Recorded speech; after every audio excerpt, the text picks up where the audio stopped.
Guys, alam nyo guys, yung dalawang dog, nagliligawan. Hala, ang cute niyan guys, so yung isa. Ito naman, ang laki guys, tingnan nyo naman, inililigawan niya to, ayaw sa kanya. Ayan, tingnan mo, literal talaga na nagliligawan silang dalawa. Tingnan nyo naman guys, okay guys.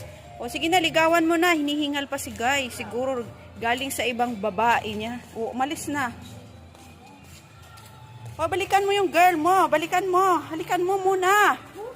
Dali, dali. Mahalin mo muna. Dali, ayan. Hinihingal siya guys.